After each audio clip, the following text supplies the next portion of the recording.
Hey everyone, I decided to do a recording of my All About Books swimming in case you are interested in wanting to read the whole thing. If you're not interested, you can just delete this video right now, but for those of you that are, I'm going to share it with you. This is all about swimming. I wrote it in graduate school. Table of contents. Okay, I won't go over the whole thing, but I'll read it as I go. There's part 1, getting ready to swim. Part 2, I'm swimming. Part 3, what's next?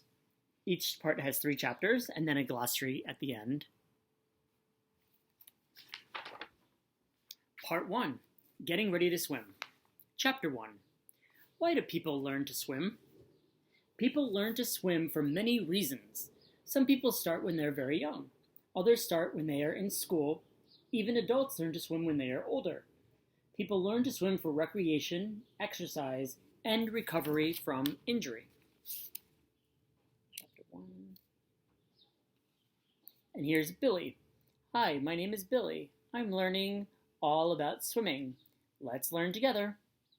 We're going to follow him as we go through the book. And here I'm going to tell you about the different things I just mentioned. Part 1, recreation. Recreation. Some people swim to have fun. It's called recreation. When people swim for recreation, they play games in the water and have races with friends and family, or cool off by floating around in the water. Some popular games people play are water tag, Marco Polo, underwater races, and belly flop contests. I can hear my New York accent coming out a little bit. Recovery. People sometimes swim to recover from an injury. It is easier to move your body in water than on land. Swimming helps heal muscles, bones, and joints.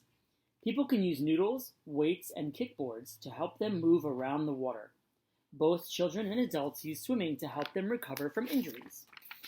Here's a picture of a bunch of people in an aquasize class learning to exercise together. Exercise. Some people swim to stay healthy. Swimming is very good exercise for your body. You can swim for a long time going back and forth doing laps, or you can join a swim class to do group exercises.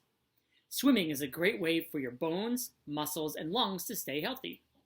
You can work out your arms, your legs, and your breathing when you swim. Picture of a pool. I have a word that's going to exercise end up in our glossary at the back. Chapter 2. Where do people swim? When it is hot outside and the weather is nice, you can swim outside. When it is cold outside and the weather is bad, people can swim inside. Some places people swim are in oceans, in lakes, and pools. And Billy says, "Hi again. I can't wait to go swimming. Let's see all the places we can swim." So there we have beaches, pool. There's Billy. Oceans. Some people like to swim in the ocean. You can do this when you visit the beach. When you swim in the ocean, you are swimming in salt water. You may see animals and plant life when you swim in the ocean. You have to be careful when you swim in the ocean because the tide and waves are dangerous. That is why you only swim in front of the lifeguard when you swim in the ocean. And here we have ocean and tide, I think. Yep, that are highlighted and will be in our glossary. Lakes. Picture of a lake. Some people like to swim in lakes. When you swim in lakes, you are swimming in fresh water. You may see animal and plant life when you swim in a lake. There are no waves or tides in a lake, but you still need to be careful. Some people live near lakes and have docks where they can relax on or use to jump into the lakes. Some lakes have lifeguards, some do not. Pools. Some people like to swim in pools. Pools can be in ground or above ground. You can find pools in parks, at theme parks, in fitness clubs, and in people's homes. There are even pools in some schools. Some pools are open to everyone, and some pools are private. When you swim in a pool, you are swimming in chlorine.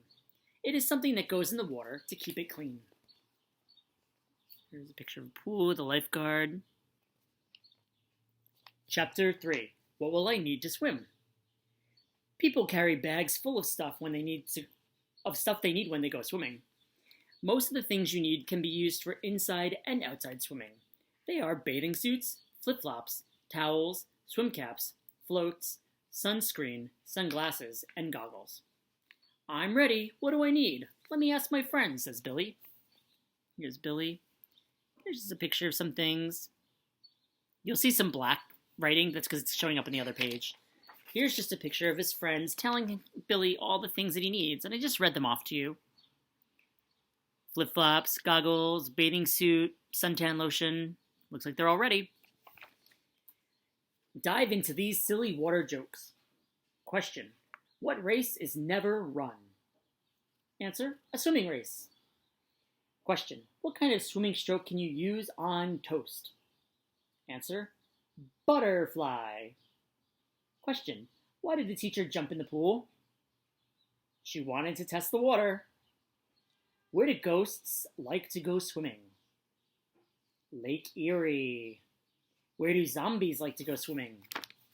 The Dead Sea. So you can put some jokes in your book to make it enjoyable. Part 2. I'm swimming. Now we're going to learn about different kinds of swimming. Chapter 4. What are some ways to swim? There are many ways to go swimming. One way is to swim underwater holding your breath. Another way is to swim is to float on top of the water by keeping air in your lungs. There are also some strokes you can learn to help you get from one place to another in the water. 4 common strokes are freestyle, breaststroke, backstroke, and butterfly.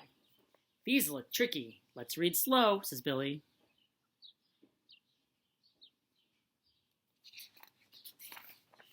Freestyle. Laying on your belly, reach up to pick an apple from the tree and put it down in a basket for me. Reach up to pick an apple in the tree and put it in a basket for me. It's called a freestyle stroke. This is the backstroke. Kind of with each arm in a windmill motion, reach high and touch the sky. Reach for the stars that are oh so far and pull them down to the ground. So you're floating on your back like a windmill. That's the backstroke. Breaststroke. Arms out front, spreading water away. Frog legs to kick will push you all the way. Blowing bubbles to talk to fish below. Do this at once and forward you will go. This one's super hard for me. I'm still learning this one. It was really hard for me. It's easy for me to teach it, but more challenging for me to learn it myself. So I still practice. And then this is the butterfly. Arms circle forward in big round moves. Your tummy bends and has a groove. Kick like a mermaid or a strong whale. Now you're swimming with your legs like a tail. Kind of where you're flopping in the water. Flopping, flop, flop, flop. Chapter 5. How can I be safe when swimming? Fish are able to live and breathe in water, but people need air to breathe. People drown when too much water gets into their lungs. Many drownings and other accidents happen when a kid accidentally falls into a swimming pool. But accidents can happen anywhere, even in your own home. That's why you need to know how to be safe in and around water. And Billy says, being safe helps you have fun. Safety first. So that says swimming pool safety. And here's Billy. And here's some true or false questions. Okay? True or false? Never swim alone. True or false? Swim where adults and lifeguards see you. True or false? It is okay to run near the pool. True or false? It's wise to take a swim test. True or false? Wearing sunscreen is bad for you at the beach. True or false? Follow rules of the beach or pool. True or false? When not swimming, it's good to stay away from the water. Well, how'd you do? Are you ready to learn more about swimming? Great, let's go.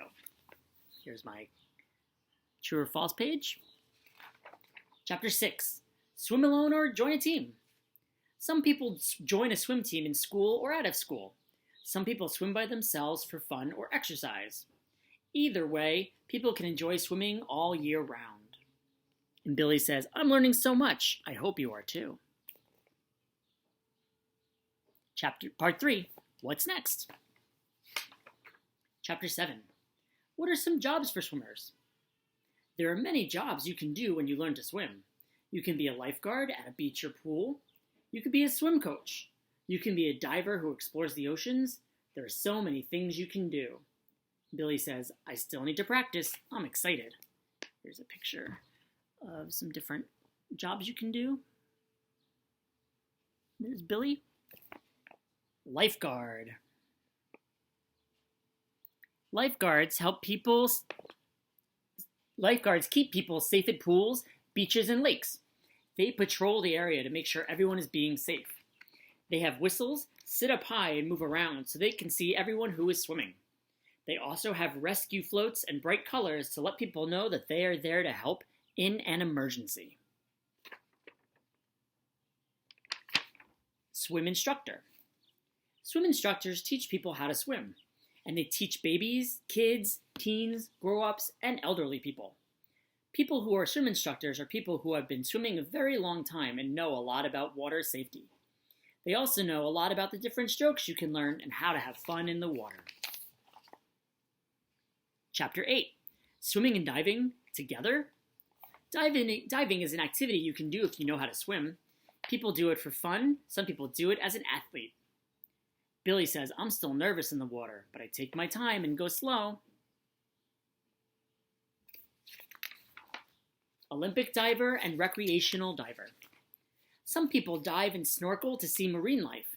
They have tanks of oxygen to help breathe underwater. Some things they may see are fish, habitats, and sunken boats. Some people dive in the Olympics or for school teams. They stand on a high board and jump into the water. On the way down, they do poses and try to land hand first in the water. It is very exciting to watch. Here's a diver shark, and there's a diver competing. Chapter 9, who are some famous swimmers? There are famous people who swim for a living. Here are some of the most popular athletes in the world of swimming, such as Michael Phelps, Inga de Bruin, Mark Spitz, Natalie Coughlin, Ian Thorpe, and Jenny Thompson. Billy says these people are really good. And here are just some pictures of some famous athletes and a little bit about where they come from and the medals that they have. Just to give you a sense of some people you might see on TV in the Olympics. We have our glossary with all the words that we're trying to teach people. And finally, Billy says goodbye. He says, wow, I'm so excited about all the wonderful things I learned. I can't wait to keep practicing. Thank you for learning with me. Good luck. And friends, that's my All About book that I wrote a long time ago, and maybe one day I'll get it published, but I wanted to share it with you. Hope you enjoyed. Off you pop.